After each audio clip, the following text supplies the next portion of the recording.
Mr. Chairman, Gobika.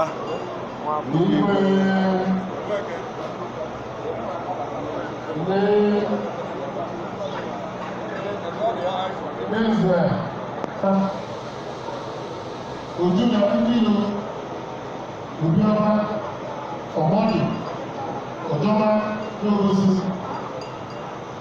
àìsí lóògósì tẹ́lẹ̀ ìtẹ́lú ẹ̀rọ ẹ̀rọ láàṣì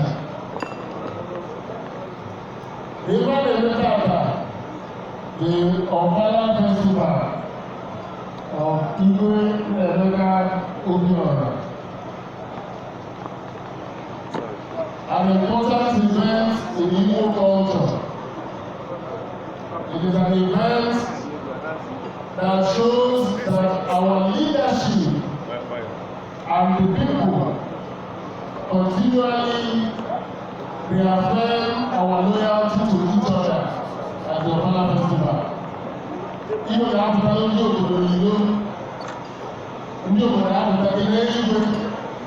believe that leadership in Igbo land is a collective and of consensus.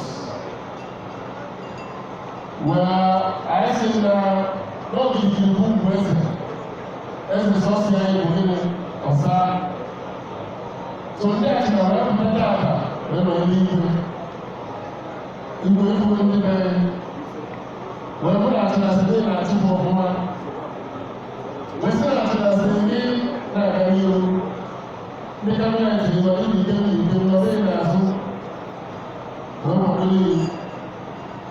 the implication of that, even is that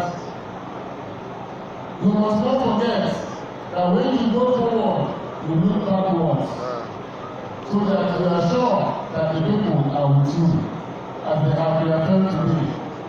Ofala is that opportunity for the people to reaffirm their loyalty to their tradition, to their culture. Actually, we are very historic town, and its history suggests that the leadership we are seeing today comes from a past, a glorious past. So today we are celebrating that past, but we are not held hostage by that past. We are focused on tomorrow. Ọ̀kàrà was supposed to have a man, not a babu, and never found. So in the data, Ugo, Manechi, Timpa. I didn't even know that in the data. I am one of the Niachina. Significant at the Bama. Niachina. C'est la part pour la zone. And I go and I say, if you never thought of you, we will see how the Indian here. Even that children, Lord, we know we all are children. Our culture is not static, but it's dynamic. Because we learn from other places, from other cultures, and we continue to improve our own. The Igbo civilization is an ancient civilization. We are neighbors to Mugu, where carbon dating has shown that the Mugu sculpture, the Mugu art, has been here for centuries, suggesting that we have been living here much longer than the colonial masters before they came here. So meaning that we have a rich heritage, a rich past, but more important, we have a glorious future. We have a future because we will be our one. We will be our mission. We are the true democrats because we are not held hostage by any federal past. We are not held hostage by any past that says, there was an only one that was answered his name. Everyone will be respected for the work he has done. So, even I say, make it. Ní àtìlá, àyà àṣírò jìdẹ́ lòkúròjì. Òkú sísẹ́ lè mọ́ fẹ́.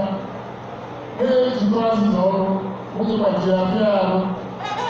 Àwọn akókò ní ọmọ mi ọ̀gbọ́n òkùnkùn. Tòní bá ilé ìlú dàtà ní ìwé náà rà lé ìlú wa. Ibi ilé ìlú dàtà ní ìwé náà rà lé fọ́mẹ̀. Ìwé ní ìlú dàtà, á sì wọ́n rà lé ìlú wa. Àwọn tí ó ní àtìlá. Nígbà yẹn ní lóòbì, òmìnira lọ́gbà ìta àtàrí ayé ọmọ lóòbì in terms of the security situation of one mobile. So when they are not moving here, even if you go to one people, one man can be used to the income. I will do a meeting. I will do a meeting. anyị bụ ihe tinye uchu n'ife anyị na-eme and anyị ga-arụ enwere uche nwere uchu anyị were uchu wee tinye na ya maka onye ọbụla nwere uche nwere uchu ma o nwere uchu bụ onye a ga-ede nja to society so ihe anyị na-arịọ bụ na anyị achịna onye ọbụla na n'obi ya ọgwụ ụmụ ya gwa ụmụnne ya na ụzọ esi akpata ego bụ through hard work. Onwere onye nọ na Nigeria bụ a successful retired criminal. Onwere obodo ị ga-abụbevu a retired successful kidnapper. Mana ị ga-abụ successful retired businessman, successful retired doctor. So I wee na-asị na ọbara abụrụ sọsọ ọbara. But also to renew our commitment to build a society that we are all proud of. To build a society that we all look forward to as that society, that people land. They are also trying anywhere in the world, also trying in Nigeria, everyone that try, I have another people land. And I want to look at this our homeland, Lord, I be safe for all of us. So even I like to tell you, national, a tribute to our past, a testimony to our present, and a forceful outlook to our future. So even that's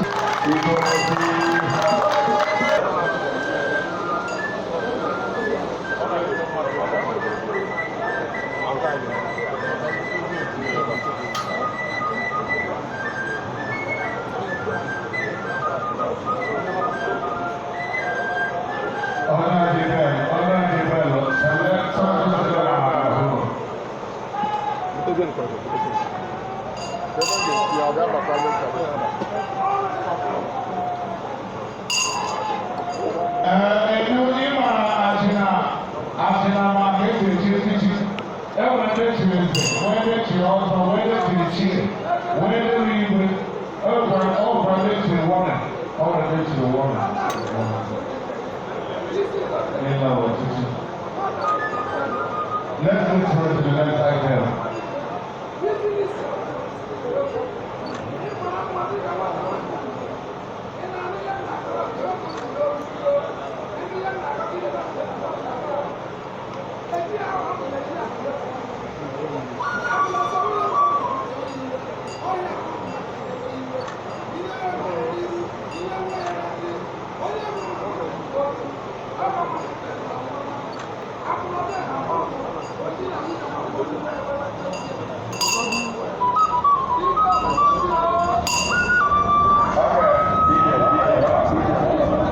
Ladies and gentlemen, that was a wonderful address by the chairman of the education.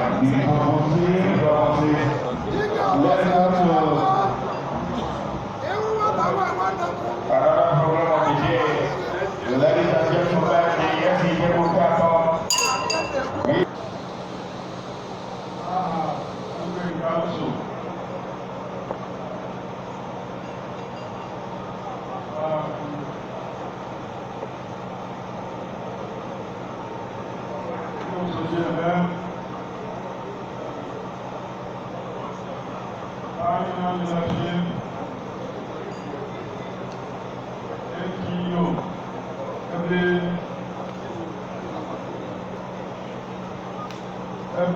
President General Mr. Anthony Ezewanga and also in China.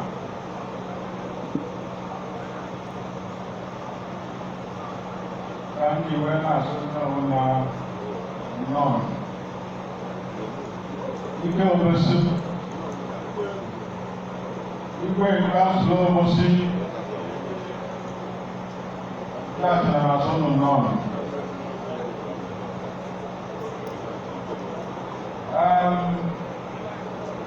Ayé bẹ̀rẹ̀ ìfẹ́rẹ́, àìgbọ̀rọ̀ ọdún, àìkọ̀ọ̀mù Chineke, àìgbòrìyẹ́ maka ihe ọmọ na-emegharị. Nke bụ ihe anyị ji wee bịa bata ka anyị celebrate. Obosi, I am a mistake. wee yọta gị ebe a kpọrọ ya location a. Of course, anya m ntị m akọrọ bụ onye ọbụla ebe a. Nkụzi ụwa ibe niile igwe gara ekwu. Ana m ekele gị maka ọrụ ọma, maka okwu ọma, maka sacrifice gị iji wee nọdụ ebe a taa. Ihe anyị gara ime, ọfala means different things to different people. But for that, I got the idea to God, thanksgiving to God for your money on the Verachina. For the peace in Achina. For the Tudiaka, and when you were in the Achina. For the udo o wetara anyị maka agadi o wetara anyị na-ekelekwa ya maka ndị ọ na-eyi ozugbo na-edeji achịna ụmụaka achịna na-agbalị ụmụaka achịna na-eme ọfụma nke ka nke bụ na ha tiri n'oge ka anyị deji achịna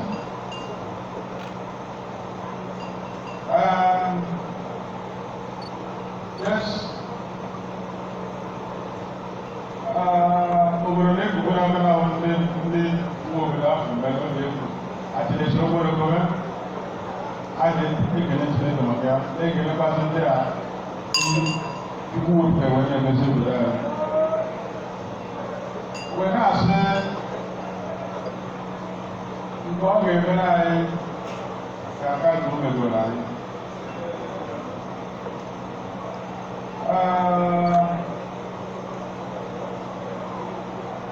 ka ọ dị mmadụ mmadụ Chineji mana nke a agaghị eme bụ na anyị submitted onwe anyị to present government of Anambra State. Ihe anyị na-celebrate tata so na ihe Anambra gọọmenti mere anyị. O so na ihe anyị na-agbakọ obi dị ike anyị enwe confidence dị ka anyị gbaa ọkpara na Ikebu. Gọọmenti rụọrọ anyị ụzọ kọntrolọrọ anyị regulation. Gọọmenti rụọrọ anyị ụzọ mere ka neighboring communities ghara ite anyị aka.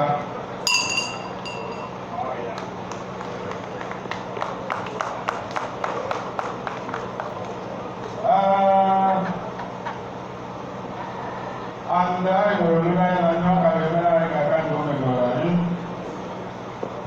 His Excellency Professor Charles Soludo has shown us all one time. Onye adịla si na nke a bụ nke anyị. Ya bụ anyị ga na-enye support. Ya rapụta enwere individuals mere ihe obi dị ike anyị groups and individuals mere ihe obi dị ike anyị gbapụta ebe aka. Ihe dị ka Eddie Grace ndị welu certain projects na-alụ na-egosi na ike ama agwa anyị until anyị deji achịna. Ihe dị ka Achịna-Burugo, ihe dị ka Achịna-Amaka, ihe dị ka Ife, ihe dị ka Lopi, ihe dị ka Achịna Development Association USA, and many others who want to be registered. Ihe ndị a bụ ihe anyị ga-atara aka ka anyị celebrate. N'ihi ka a na-asị otuto dị Chineke.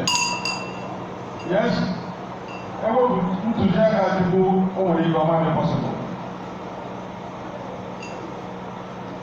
Onye achịna bụ ibe, onye achịna bụ aṅụrị, anyị dị mma. Mana nke a bụ anyị ga-akaba ahụ soro kwado na security ga-eme group dịka ndị opposition wee kwu na na-enwe successful entire development. Biko ihe ahụ eji mara ya emekwere na anya na-atọ mmadụ. Therefore, I say, Obala in Aba, I need a year, I need a Bagolier, I need a celebrate. When you're going to have a money, when you're going to have a money, what's that in my? When I say, I'm so distant. That I don't want to my other. When I want to have a weird. When I want to 2024, I got one 2025.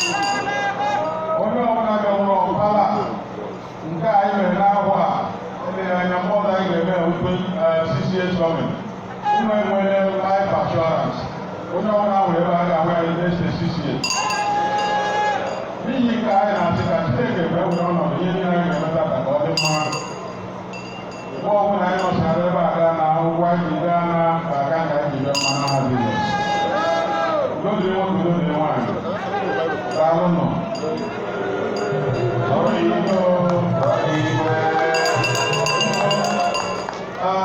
even in the level, you never had to have a good law. You never had to have a good law. I don't know,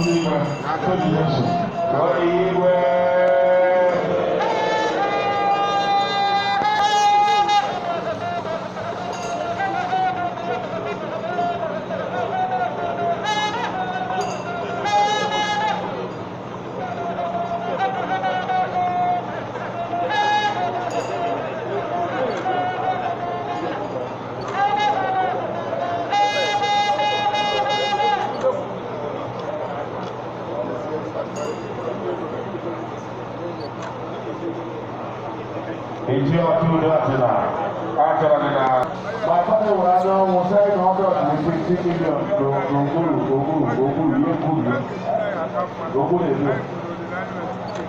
My father no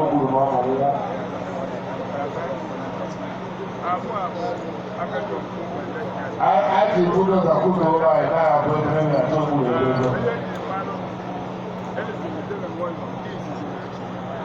Go.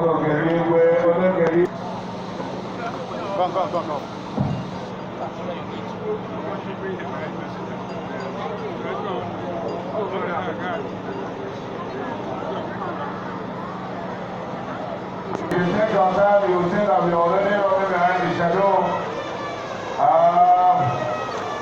All of them are dying upon my hand with you. I am up here also. I am up here also.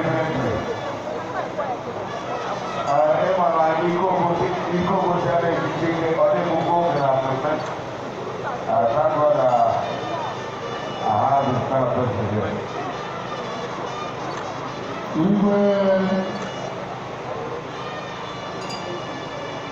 Igwe cabinet. Ndị achịna, anyị na the next item on our agenda. The component of so Igwe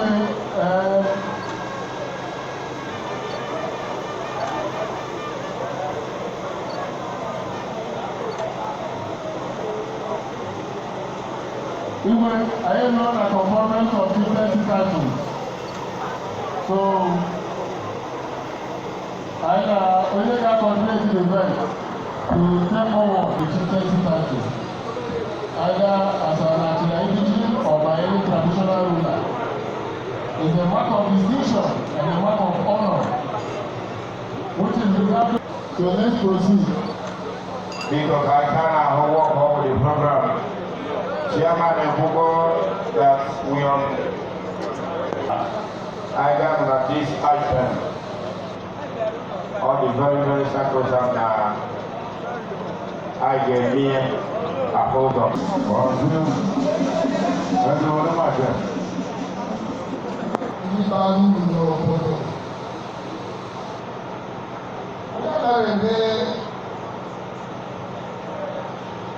Efficiency banking, they are not again at you don't pay any tax, you don't pay any bill, you don't pay anything.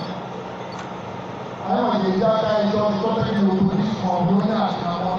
You branch here, so you don't know that the data is only for the city. This will be the AGG. government. The word on the law, they beat them out on ground of eminence, excellence. That we should look out. So it's like a queen and one home. Now in Atlanta, no, they're not. Oh my God, you're not putting any on and then I will bring the even if you show up for the crowd, you must use yourself for the crowd. When you go to any of that, you don't want to keep right to carry down Argentina. One of the things about I don't know. My mother, a name, one of that, the mother is a hotel. I had a cheap, I had a mobile, I had a every year. Once in every 6 years. So we take our time to feedback, to provide individuals, and then recognize them through the component of intensive title. In a few seconds now, I will bring up our what is not age. When we end up at the age grade, when we need age grade, we are for Gaga in there. The age grade is developmental decline. People are for Kachagani. The age grade now. Now, chance. Everyone was not like that. I am a good leader chief. Protected on the weekend on our home. On our war about June. From the 8th grade now. I want to move now in America. Even in America, I've been a very strong backbone in the developmental program of this community. One year, the money at the local owner, I must say, I got a move. All the one out of an hour and 9 one out of our don't go to America, not only America, from other countries, all the historians who are looking forward that they should all be back home. There was in Nigeria, but in doing one wonderful thing or the other. And in our also, and in the one thing or the other, the community will recognize you special honor. There were ending back. Ending back. Who wanted the number? When you're like there, I don't know how I'm there. I don't know how I'm there. But I take it honor. They need the number. So, you know what I mean? She basically title. If the man was married to the American, never put it. Never love it for it. Never pay for it. We take it on personal recognition. So just remember this. Is there anything? I'm going to have a plan. You can have a Is it your now, I'm going to start another hierarchical. And I don't have a man who does wearing certificate. Only I'm going to here. So, and I call the first person of the neck of the I cannot end of the because other quality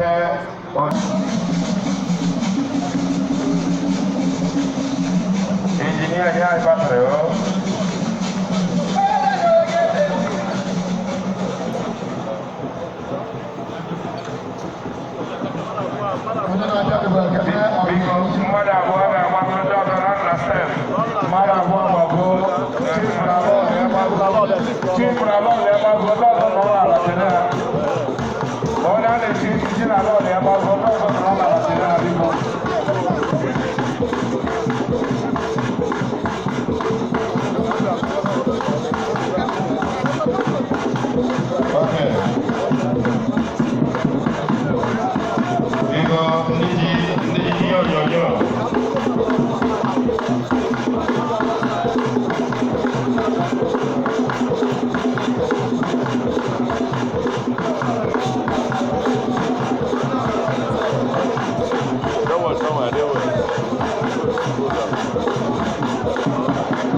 Prince of Atina, Ndachina Nile, Nandi Huribe, His Lord represents the Nukumwa Monodumo Bieli, Conchendo Junior, the Abiola, the Bieli Kujila Weka. Yes, oh yeah, go back now. What do you want to know about the other?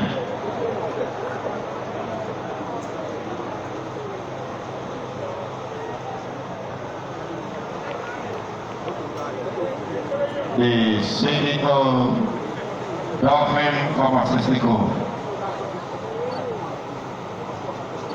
Mano Carole, no check is a mobile, the Canega Dragon. That was a she walked, she water. Yeah, she is also a very she water. On the Shata, my young lady, I know it's a lot in mind.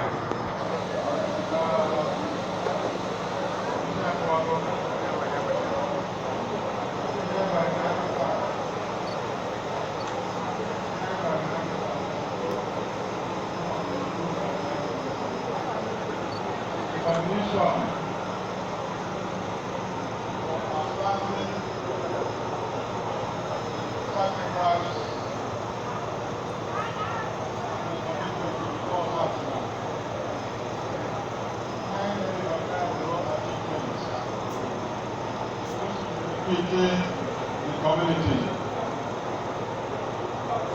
He didn't come in for this, he didn't for it.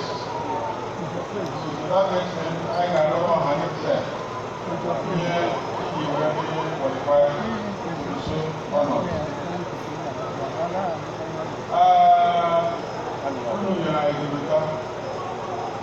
We want to encourage the family. We want to appreciate the family and encourage them to do more. I'm going to get to the year.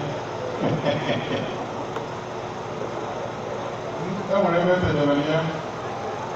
I wish I could have any more. When I get down my home, people have to cheer on. Ebe si go play the game, people in the that also that extent, I must say, you and your family, congratulations.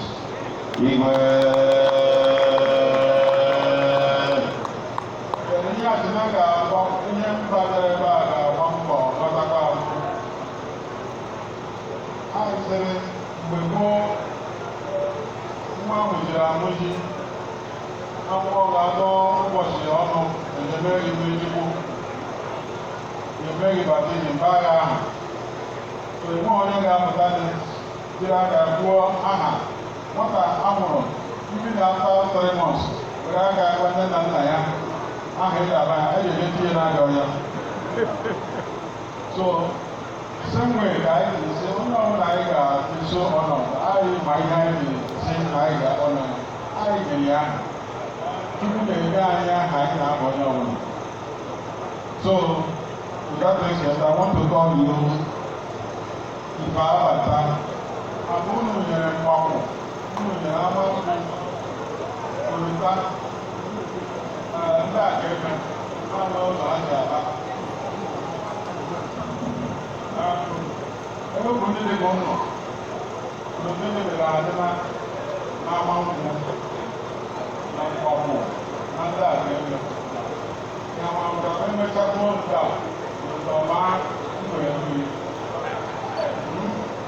So, on behalf of Uber Council, I think I'm probably people of our agenda. I call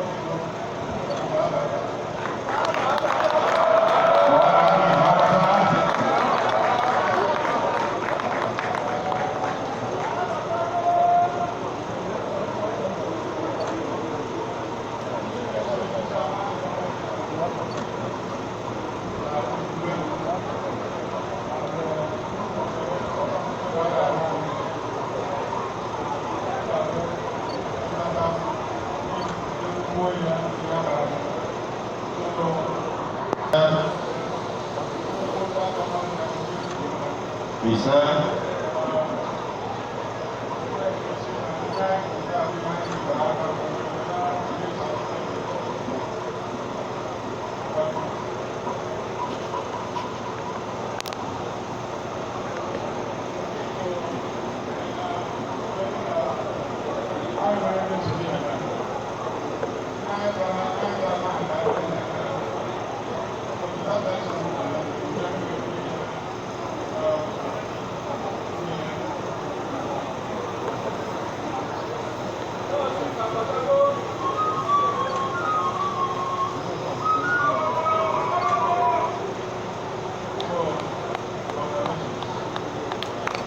tuone TV hawa tawara patna iwe ndiye mcheleno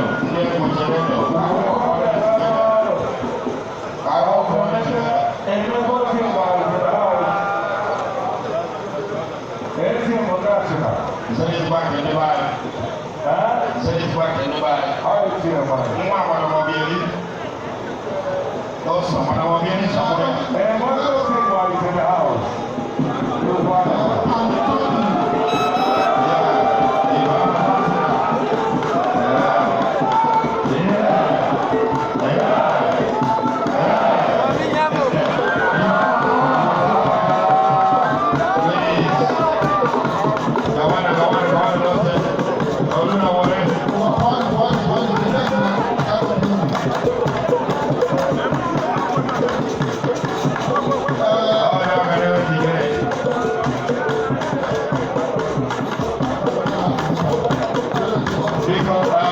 Permit me to welcome the Igbo Omoako. Okay. Biko Nyebu, I Nanabata, His Royal Majesty, Igwe Obikeni, Hello, Azewa, Igwe Katuku, Azube, one of Concept Kingdom. The Honorable Hakim Mohamed Magoma Salo Government of Alabama State.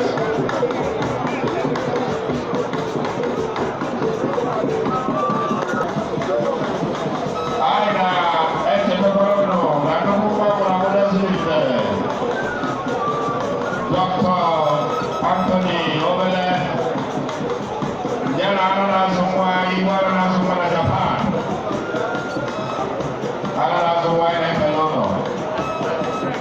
Ladies and gentlemen, our own brother, the illustrious son of our Igbo kingdom, is here. Ladies and gentlemen, we make welcome to Double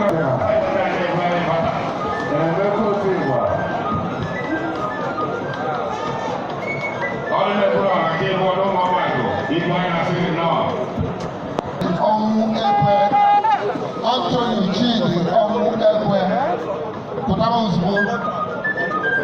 Anyị na-azụ nwa na Japan iwe nnukwu nwa amụrụ mụrụ ezinibite dọkịta nnukwu nwa amụrụ amụrụ ezinibite dọkịta gbata akụrụ ya akụ ihe a ga-emekwanụ igwe ana na-azụ nwa na Japan ekpata ego ahụ ma onye chọọ a na-akpalitezi nnukwu nwa amụrụ amụ na-akpụ Double transformer ndị achịna eme kotu ịgba nnukwu ọdịma. Nnukwu nwa akpọchiri dị ebube ilepụ anya ihe akpọchi ebe aka osonye n'azụ ihe niile akpọchiri dị ebube. Onye na-apụta kịta bụ Anthony Chidi Ọmụ Ekwe from Akpo. Anthony Chidi nyawa ka a na-akpọlite ivepụlụ ibe akwụdebie abụrụ m the presence of CEO Cosmila Hotel and Suites. Abụkwara m the language is money Nakpo ọkaibe Nakpo ndị niile akụjiri dị ebube Ọnweghị m ga-agwa ndị mma nwa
ga-ejide na chi. Ọ na-ahụ nke a. Ọ na-ahụ ndị na-eme environmental project na-akwa ya na-aza ha rejistra ahụ. Ọ na-eme ọma nke ihe dị mkpa ga-apụta. Ọ bụ maka ya ka ndị ụmụnna nwanne ụmụ nwoke na nwaanyị ịda achịna mgbe ịdụ gọrịgọrị.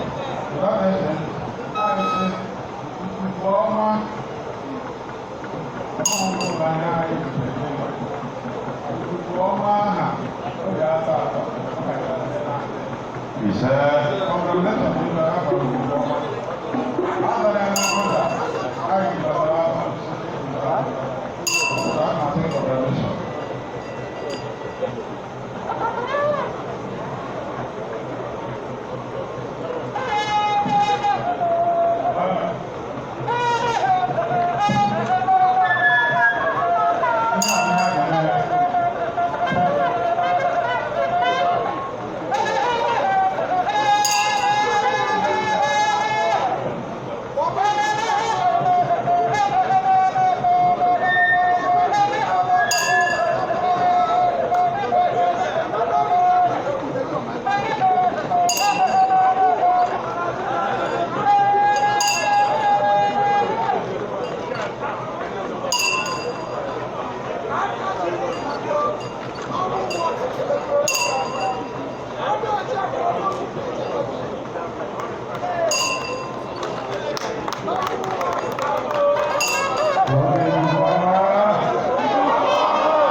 Your Majesty.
He wants us to get this thing for him. So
No, that hand there.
Obi Sarambara. Obi Sarambara Chief.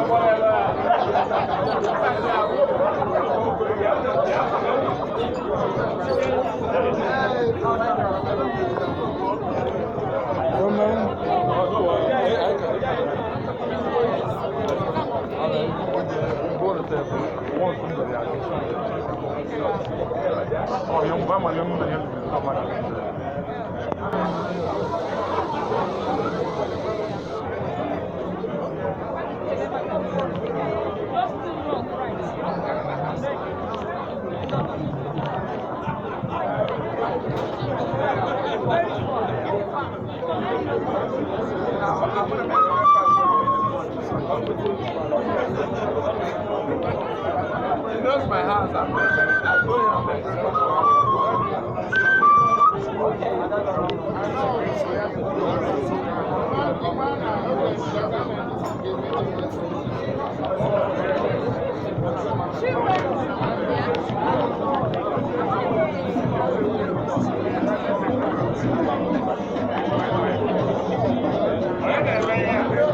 what's going on? What's going on?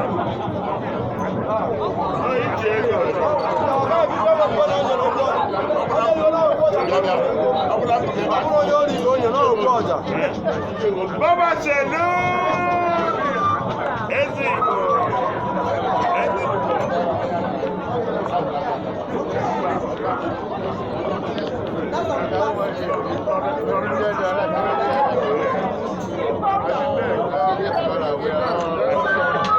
Brazil.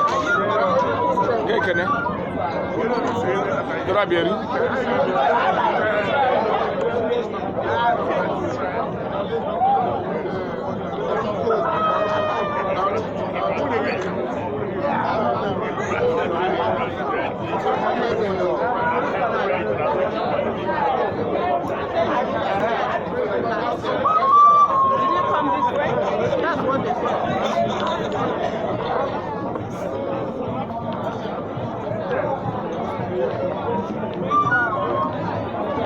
Okay.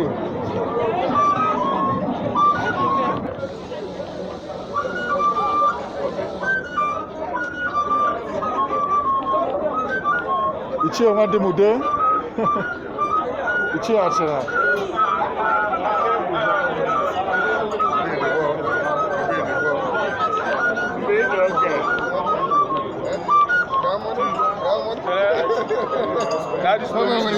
Obi Salambala. Obi Salambala. Obi Salambala Chief.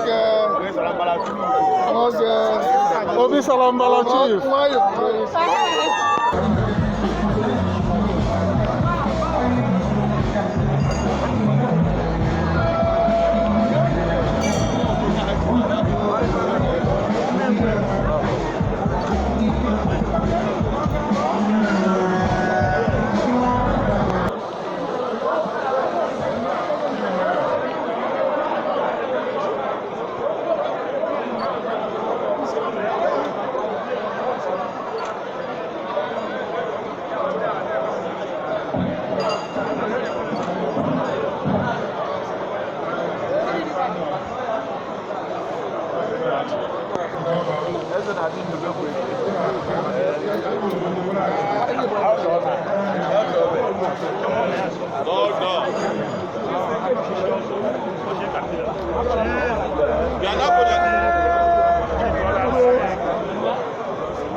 Agora só